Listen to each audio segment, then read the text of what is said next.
e nesse canal nós falamos de muitas coisas e entre elas fisioterapia. Hoje, especialmente hoje, nós vamos falar um pouquinho de avaliação beira-leito, ok? Então só pra você não se esquecer, deixa o like, se inscreve aqui no canal e bora começar! Então pra quem caiu de paraquedas aqui, eu sou residente em fisioterapia hospitalar na saúde do adulto e idoso.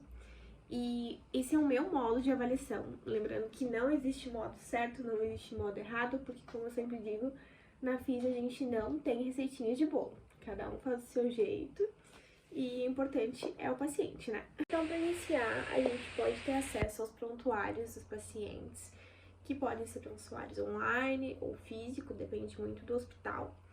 E caso você não tenha acesso a esse prontuário, então é muito importante que você faça perguntas mais simples que você possa imaginar.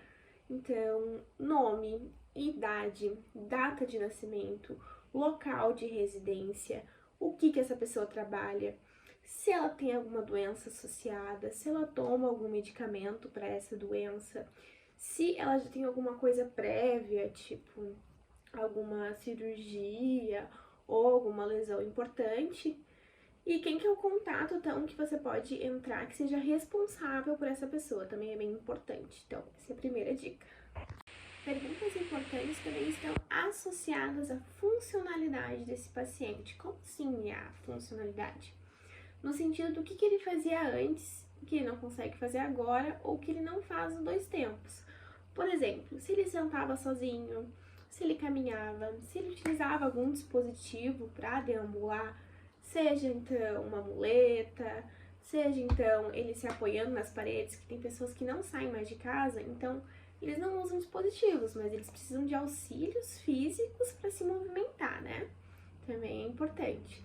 Até isso correlaciona com a função que ele tem na sociedade, então se ele trabalha com alguma coisa, ou se ele auxilia em algum lugar, por exemplo, eu auxilio o meu pai sempre que ele vai trocar o telhado. Então, assim, tem essa capacidade física, mesmo seja uma pessoa que trabalha.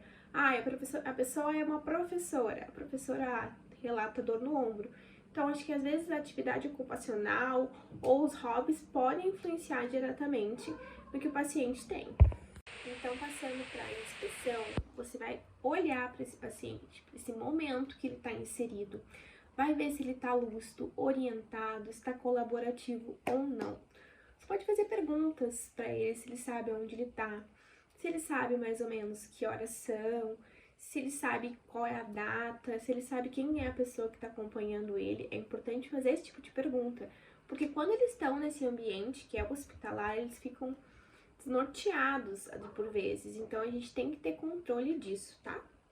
Continuando a inspeção, então a gente tem que pensar um pouco no que está ao redor dele. Se ele está ventilando em ar ambiente, se ele está com algum dispositivo que possa auxiliar ele nessa respiração, se ele está com algum acesso periférico, sonda ou até uma bolsa de colostomia.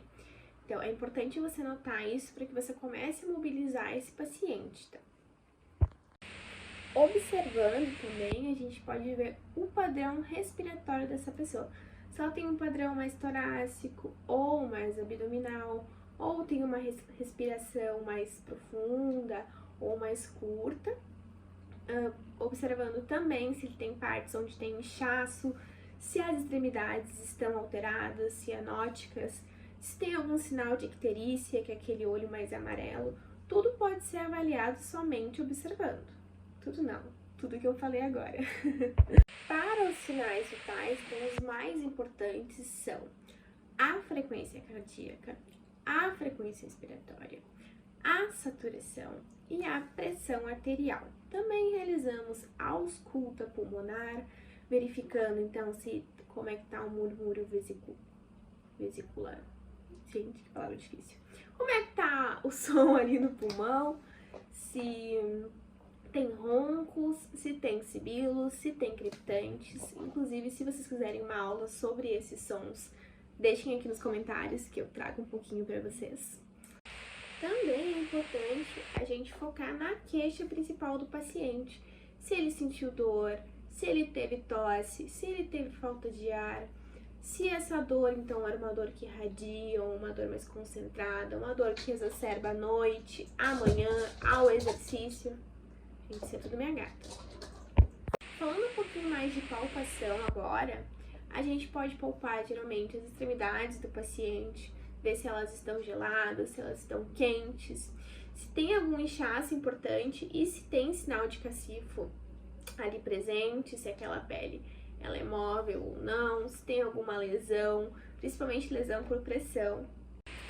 Também podemos palpar os ossos zioides e os ossos que acabam se movendo, tipo a patela, a escápula. Também pode-se ver a mobilidade torácica, se tem um tórax mais rígido, mais globoso, se ele é normotenso. Agora eu juntei os dois assuntos, mas é isso, você pode olhar para o tórax da pessoa, pode estar associado também com uma possível constipação. Então tudo isso é importante de a gente olhar e captar os sinais. Espero do fundo do meu coração que esse vídeo não esteja confuso. Se você estiver entendendo o que eu tô falando e se está sendo útil, obrigada. Comenta aqui e me diz se foi certo, se deu tudo certo. Em relação ao exame físico, tem que ser um exame físico mais rápido. A não ser que seja um paciente, por exemplo, de traumato, que você queira ver a angulatura que ele vai ganhar e tudo mais. Senão, vamos focar na funcionalidade ali. Tem que ver se o paciente tem força, principalmente de membro inferior e membro superior. A gente pode realizar, então, através da escala de MRC, que se vocês quiserem eu também trago mais. Podemos avaliar também a amplitude de movimento. Pode-se utilizar o goniômetro, claro. Mas vamos focar na funcionalidade, se ele consegue fazer isso sozinho de forma ativa, se ele precisa de algum auxílio mínimo, moderado ou máximo, e se ele não consegue mexer. Então, lembrando que tem que ter contração ou não tem contração muscular, ok? A gente também pode avaliar a tosse, né? Se é uma tosse eficaz ou ineficaz, produtiva ou improdutiva. A parte de ser eficaz e não ser eficaz está relacionada à realização das 3 fases da tosse. Lembram delas? As 3 fases da tosse, que é inspiratória, compressão e explosão. Produtiva e improdutiva é associada ao som que você escuta de ter ou não secreção, de você precisar mobilizar essa secreção ou não. Lembrando que o paciente pode expectorar ou deglutir. Como eu falei anteriormente, existem casos específicos que precisam de avaliações específicas. É um paciente cardíaco, talvez você tenha que fazer a ausculta do coração. É um paciente traumatológico, talvez você precise fazer a avaliação com o goniômetro, com os ângulos e tudo certo. É um paciente diabético, talvez você precise fazer uma visualização da região melhor para ver como é que tá as áreas de cianose ou não. Cada paciente, então, tem a sua peculiaridade e tem que ser respeitada. Falei um monte e acho que é isso. Acho que faltaram algumas coisas, lembrando que essa é a minha experiência em particular. Se você tiver outra experiência, eu respeito e você pode me contar. Mas espero que seja útil, que vocês realizem e consigam fazer cada vez mais rápido uma avaliação boa e eficaz, ok? Então, se vocês acharam esse vídeo útil e legal e válido para a vida de vocês, deixa um like, se inscreva no canal